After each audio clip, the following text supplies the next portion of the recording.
Case രണ്ടാഴ്ചയ്ക്ക് ശേഷം വീണ്ടും പരിഗണിക്കും. ഈ കാലയളവിൽ സിദ്ദീഖിന്റെ അറസ്റ്റ് നടപടികൾ കോടതി തടഞ്ഞിട്ടുണ്ട്. എസ് ശ്രീകാന്ത് കൂടി ചേരുകയാണ് വിവരങ്ങളുമായി കൊച്ചിയിൽ നിന്ന്. ശ്രീകാന്ത്, ഇപ്പോഴാ ഉത്തരവിൻ്റെ കൂടുതൽ വിശദാംശങ്ങൾ പുറത്തു വന്നു കഴിഞ്ഞിട്ടുണ്ട്. വളരെ വിശദമായി വളരെ ആഴത്തിലുള്ളൊരു പരിശോധന ആ കേസുമായി ബന്ധപ്പെട്ടുണ്ടായിട്ടില്ല. പക്ഷേ ചില ചോദ്യങ്ങളൊക്കെ കോടതിയുടെ ഭാഗത്തു നിന്നുണ്ടായി. എങ്ങനെയാണ് ആ ഉത്തരവിനെ കാണേണ്ടത്? ഇനിയിപ്പോഴുള്ള അന്വേഷണ സംഘത്തിൻ്റെ നീക്കങ്ങളെ എങ്ങനെ നോക്കിക്കാണണം ശ്രീകാന്ത്? റിജിത്ത്, ഞാൻ ആദ്യം പറഞ്ഞ ആ കാര്യത്തിലേക്ക് ഈ രണ്ട് അഭിഭാഷകരുടെയും പ്രതികരണങ്ങൾ ഒരേപോലെ വന്നു ചേർന്നിരിക്കുന്നു എന്നാണ് മനസ്സിലാക്കേണ്ടത്. കാരണം ആ ഉത്തരവ് വായിച്ചാൽ തന്നെ ഒരു 3-4 വരി ആദ്യഘട്ടത്തിൽ കാണാൻ സാധിച്ചിരുന്നുള്ളൂ. പക്ഷേ അത് വാദിച്ചാൽ തന്നെ മനസ്സിലാകും അതിൽ കാര്യമായി കഴമ്പുള്ള വാദങ്ങളൊന്നും തന്നെ നടന്നിരുന്നില്ല എന്ന്. അത് ശരിവെക്കുന്ന തരത്തിൽ പിന്നീട് ഇപ്പോൾ രണ്ട് അഭിഭാഷകരും സംസാരിച്ചിരിക്കുന്നു. കോടതിയെ സംബന്ധിച്ചിടത്തോളം അവരുടെ മുന്നിൽ ഒരു 376 വകുപ്പും ഒരു 506 വകുപ്പും പ്രകാരമുള്ള ഒരു കേസെത്തി. അത് ഏതാണ്ട് 8.5 വർഷം പഴക്കമുള്ള ഒരു ആരോപണം, സംഭവം. അതിന്മേൽ ഒരു ആരോപണം വരുന്നു. അത് 2024 വരുന്നു. ഈ FIR 2024 ഇടുന്നു. സ്വാഭാവികമായും കോടതിക്കുണ്ടാകുന്ന സംശയം എന്തുകൊണ്ടാണ് ഇത്രയും താമസിച്ചത്, ഇതിൽ നിങ്ങൾക്ക് എന്തെങ്കിലും വിശദീകരണം നൽകാനുണ്ടോ എന്ന് ചോദിക്കുന്നു. അത് സർക്കാരിനെ കുറ്റം പറയാൻ പറ്റില്ല. കാരണം സർക്കാരിനെ സംബന്ധിച്ചിടത്തോളം ഇപ്പോഴാണ് ആ ആരോപണം വരുന്നത്, ഇപ്പോഴാണ് ആ പരാതി എടുക്കാനുള്ള സാഹചര്യം വന്നത്. അവർക്ക് കൃത്യമായ മറുപടി അതിൽ നൽകാൻ സാധിച്ചില്ല. കുറ്റം പറയാമോ എന്ന് ചോദിച്ചാൽ വേണമെങ്കിൽ പറയാം. സർക്കാരിന് നേരത്തെ വേണമെങ്കിൽ സിദ്ദീഖിനെ പിടികൂടാമായിരുന്നു, തെളിവുകൾ ശേഖരിക്കാമായിരുന്നു, അത്തരം നിരവധി കാര്യങ്ങൾ ചെയ്യാമായിരുന്നു. അതൊന്നും ചെയ്തില്ല. പക്ഷേ ഒരു മുൻകൂർ ജാമ്യം പരിഗണിക്കുമ്പോൾ സുപ്രീം കോടതി പോലെ തിരക്കുള്ള കോടതി അതിൻ്റെ മെറിറ്റിലേക്ക് പോകില്ല എന്നൊരു സാമാന്യബോധം സർക്കാരിന് വേണമായിരുന്നു. അത് സർക്കാരിനില്ലാതെ പോയി എന്നുള്ളതാണ് മനസ്സിലാക്കേണ്ടത്. അവർ അതിന് പകരം സർക്കാരിന് ഇത് ഹേമ കമ്മിറ്റി റിപ്പോർട്ടിന്റെ അടിസ്ഥാനത്തിൽ നടന്ന അന്വേഷണമാണെന്നും അതിൽ പരാതി ഉയർന്നു വന്നതാണെന്നും അതിന്റെ വെളിപ്പെടുത്തലുകളെ തുടർന്നെടുത്ത കേസാണെന്നും ഒക്കെ പറഞ്ഞ് ഫലിപ്പിക്കാനുള്ള സമയം, സാവകാശം ഒരു മുൻകൂർ ജാമ്യ ഹർജിയിൽ എന്തായാലും സർക്കാരിന് കിട്ടിയില്ല. അതാണ് ഞാൻ ആദ്യം തന്നെ ചൂണ്ടിക്കാണിച്ചത്. അതിപ്പോൾ അഭിഭാഷകരും ശരിവെച്ചിരിക്കുന്നു. അതിനൊന്നുമുള്ള സമയം ഇതുപോലൊരു കേസിൽ സുപ്രീം കോടതിയിലൊന്നും കിട്ടില്ല. അത് സർക്കാരും മനസ്സിലാക്കണമായിരുന്നു. തിരിച്ചടി അവർ പ്രതീക്ഷിച്ചിരുന്നിരിക്കണം എന്നാണ് ഞാൻ ഇപ്പോൾ കരുതുന്നത്. അവർക്ക് വാദിക്കാനുള്ള സമയമുണ്ടായില്ല. ഹേമ കമ്മിറ്റിയുടെ പശ്ചാത്തലം പറയാൻ കഴിഞ്ഞില്ല. അതൊക്കെ 2 ആഴ്ച കഴിഞ്ഞ് വന്ന് പറയൂ എന്നുള്ളതാണ് കോടതി ഇത്രയും കാലതാമസം എടുത്തത് എന്ത് എന്ന് ആവർത്തിച്ച് ചോദിച്ച് റിപ്പോർട്ട് വെക്കൂ എന്ന് പറഞ്ഞതിലൂടെ വ്യക്തമാക്കുന്നത്. പറയാനുള്ളതൊക്കെ ഹേമ കമ്മിറ്റിയും വെളിപ്പെടുത്തലും പരാതിയും അത്തരമുള്ള സാധനങ്ങളൊക്കെ വാരിക്കൂട്ടി ഒരു 2 ആഴ്ച കഴിഞ്ഞ് വരൂ എന്നൊരു നിർദ്ദേശം എന്ന രീതിയിൽ തന്നെയാണ് കോടതി നൽകിയിരിക്കുന്നത്. അതുവരെ സിദ്ദീഖിന് മുൻകൂർ ജാമ്യവും കിട്ടിയിരിക്കുന്നു. പറയാനുള്ളതൊന്നും പറയാൻ സമയം കിട്ടിയില്ല, ചെയ്യാനുള്ളതൊന്നും സമയത്ത് ചെയ്തില്ല. സിദ്ദീഖ് മുൻകൂർ ജാമ്യം എടുത്ത പുറത്ത് പോകുന്നു. സംസ്ഥാന സർക്കാരിന്, പോലീസിന് നാണം കെട്ട് തല താഴ്ത്തി കൊച്ചിയിൽ നിന്നും മടങ്ങാം. തൽക്കാലം സിദ്ദീഖ് സുരക്ഷിതനാണ്. സുപ്രീം കോടതിയിൽ പോയി ഈ ഇതുപോലെയുള്ള കേസുകളിൽ ധാരാളം സമയമെടുത്ത് ഒറ്റ ദിവസം കൊണ്ട് ഈ ഹേമ കമ്മിറ്റി റിപ്പോർട്ടൊക്കെ അവിടുത്തെ ജഡ്ജിമാരെ പഠിപ്പിച്ചെടുത്ത് മുൻകൂർ ജാമ്യം തടയാം എന്ന് സംസ്ഥാന സർക്കാർ വിശ്വസിച്ചിട്ടുണ്ടെങ്കിൽ അവർ മൂഢസ്വർഗത്തിലാണെന്നേ പറയാൻ സാധിക്കൂ. നേരത്തെ ഈ വാദിഭാഗം അഭിഭാഷകനൊക്കെ ഇത് ചൂണ്ടിക്കാണിച്ചതാണ്, പരാതിക്കാരുടെ അഭിഭാഷകനൊക്കെ ഇത് ചൂണ്ടിക്കാണിച്ചതാണ്. പക്ഷെ അതിനൊന്നും ചെവി കൊടുക്കാൻ പോലീസ് തയ്യാറായില്ല എന്ന് അന്നേ അവർ ആക്ഷേപവും ഉന്നയിച്ചിരുന്നു. എന്തായാലും ഒരുപക്ഷെ സർക്കാർ അത് പ്രതീക്ഷിച്ചിട്ടുണ്ടാകണം, പോലീസും പ്രതീക്ഷിച്ചിട്ടുണ്ടാകണം. ആ വിധി തന്നെ വന്നു. കോടതി അത് ആഴത്തിൽ കേൾക്കാൻ തയ്യാറായില്ല. അതിന്റെ മെറിറ്റിലേക്കൊക്കെ ഇറങ്ങണം, മെറിറ്റിലേക്കൊക്കെ പോയി കേൾക്കണം എന്നൊരു മുൻകൂർ ജാമ്യം പരിഗണിക്കുമ്പോൾ സുപ്രീം കോടതി പോലെ ഒരു പരമോന്നത നീതിപീഠത്തോട് ആവശ്യപ്പെടാനും പറ്റില്ല. അതിൽ കോടതിയെ പഴി പറഞ്ഞിട്ടോ കോടതിയെ കുറ്റം പറഞ്ഞിട്ടോ കാര്യമില്ല എന്നുള്ളതാണ് വസ്തുത. പറയാനുണ്ടായിരുന്നെങ്കിൽ, ചെയ്യാനുണ്ടായിരുന്നെങ്കിൽ അത് ആദ്യമേ ആകാമായിരുന്നു. സിദ്ദീഖിനെ ആദ്യമേ തന്നെ പിടിക്കാനുള്ള എല്ലാ അവസരവും ഉണ്ടായിരുന്നു. ഹൈക്കോടതിയിൽ കേസ് പോകുമ്പോൾ നോട്ട് ടു അറസ്റ്റ് ഇല്ലായിരുന്നു. അതൊന്നും ചെയ്യാതെ സുപ്രീം കോടതിയിൽ പോയി തോറ്റമ്പി മടങ്ങുകയാണ് മെറിൻ ജോസഫ് IPS അടക്കമുള്ള ഉദ്യോഗസ്ഥരും സംസ്ഥാന സർക്കാരിന്റെ നിയമ സംവിധാനവും എന്ന് വേണമെങ്കിൽ നമുക്കിപ്പോൾ പറയാം. സിദ്ദീഖിന് ആശ്വാസം, സിദ്ദീഖ് തിരികെ എത്താൻ പോകുന്നു. 2 ആഴ്ച കഴിഞ്ഞ് എന്ത് റിപ്പോർട്ട് സർക്കാർ വെക്കുമെന്ന് കാത്തിരുന്ന് കാണണം. അത് കോടതിയെ ബോധ്യപ്പെടുത്തിയെടുക്കാൻ പിന്നെയും കുറെ സമയമെടുക്കും. അതായത് സുപ്രീം കോടതിയിലെ കലാപരിപാടി ഏറെക്കുറെ കഴിഞ്ഞു. ഇനി ഈ വിചാരണ കോടതിയിൽ കിടന്ന സർക്കാരിന് കിട്ടുന്ന വിവരങ്ങൾ, തെളിവുകൾ വെച്ച് കൈകാലിട്ടടിക്കാം എന്ന് മാത്രമേ പറയാനുള്ളൂ.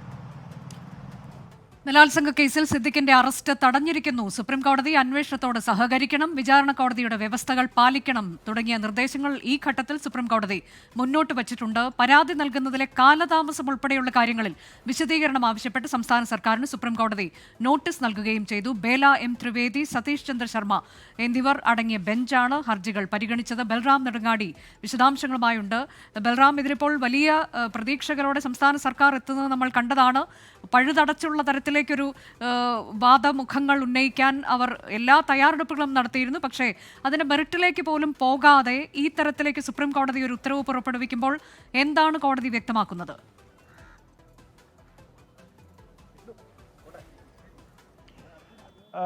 അനുജ, ഈ കേസിൽ സിദ്ദിഖ് സുപ്രീം കോടതിയിലേക്ക് നീങ്ങുന്നു എന്ന വ്യക്തമായ ഘട്ടത്തിൽ തന്നെ സംസ്ഥാന സർക്കാരും ആവശ്യമായ നടപടികൾ സ്വീകരിച്ചിരുന്നു.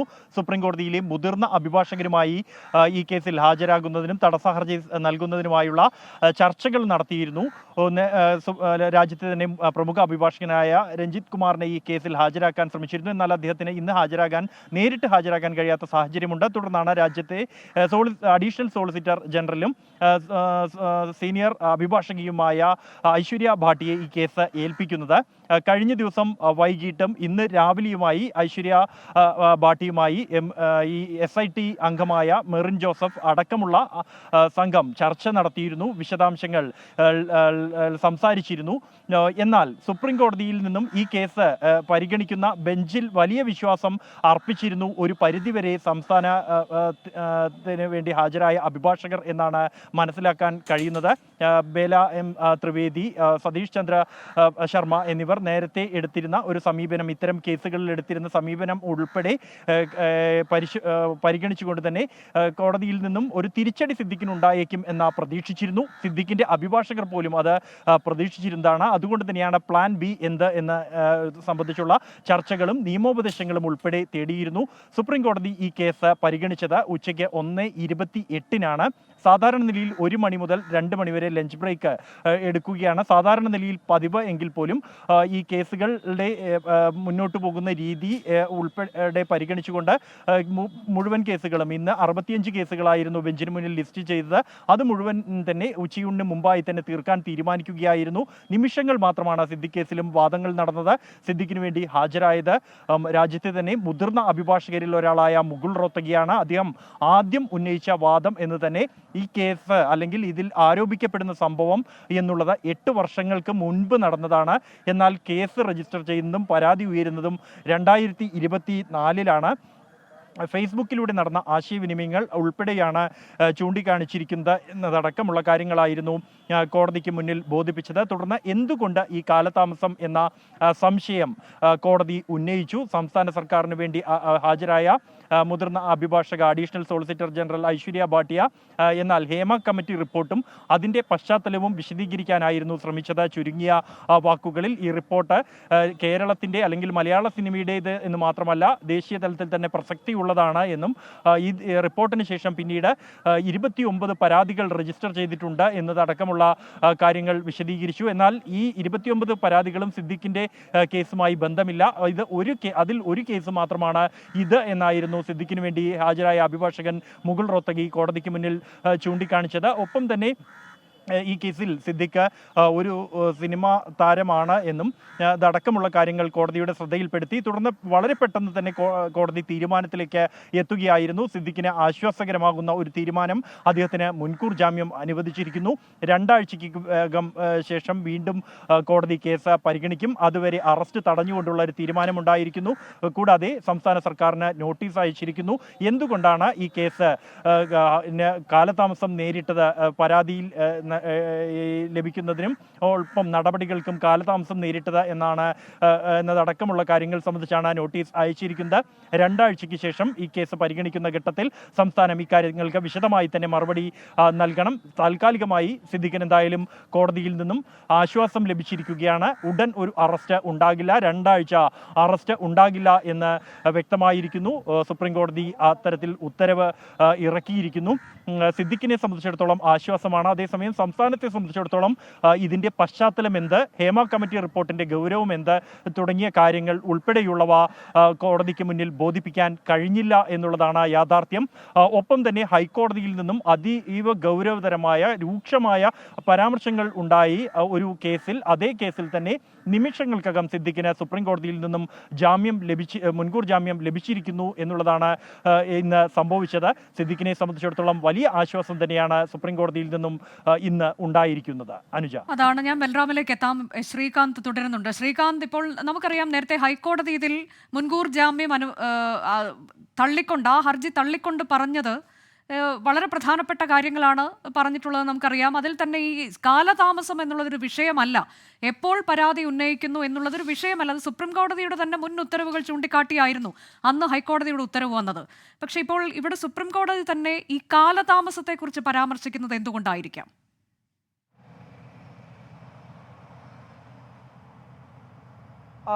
അനുജ, അക്കാര്യത്തിൽ ഇവിടെ നടന്ന ചർച്ചകളും മാധ്യമ ചർച്ചകളും മറ്റും കാര്യങ്ങളൊക്കെ തന്നെ ഇവിടുത്തെ ഹൈക്കോടതിയുടെ ശ്രദ്ധയിലുണ്ടായിരുന്നു എന്ന് വേണം മനസ്സിലാക്കേണ്ടത്.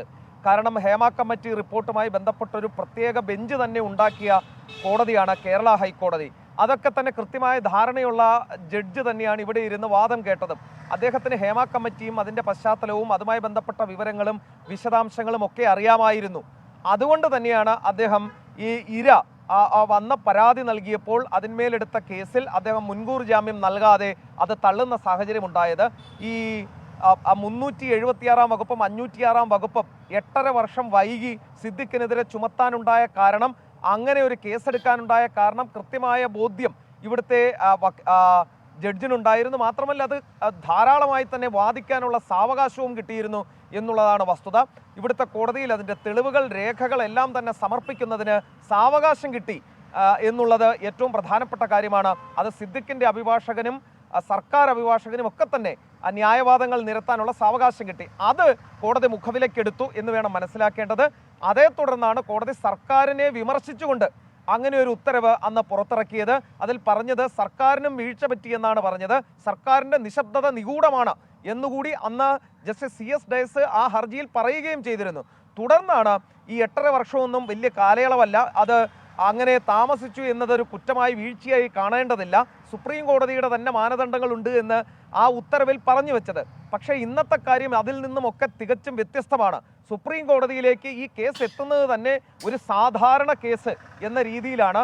376 വകുപ്പും 506 വകുപ്പും ഒക്കെ ചുമത്തിയ ഒരു ബലാത്സംഗ കേസ്, ഒരു പീഡന കേസ് കോടതിയുടെ മുന്നിലേക്ക് എത്തുന്നു.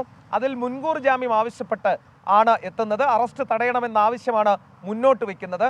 അതിൽ പ്രാഥമികമായ വാദം മാത്രമേ ഇന്ന് സുപ്രീം കോടതി കേട്ടിട്ടുള്ളൂ. കോടതി ചോദിച്ച ചോദ്യവും സംശയവും അതുകൊണ്ടാണ്.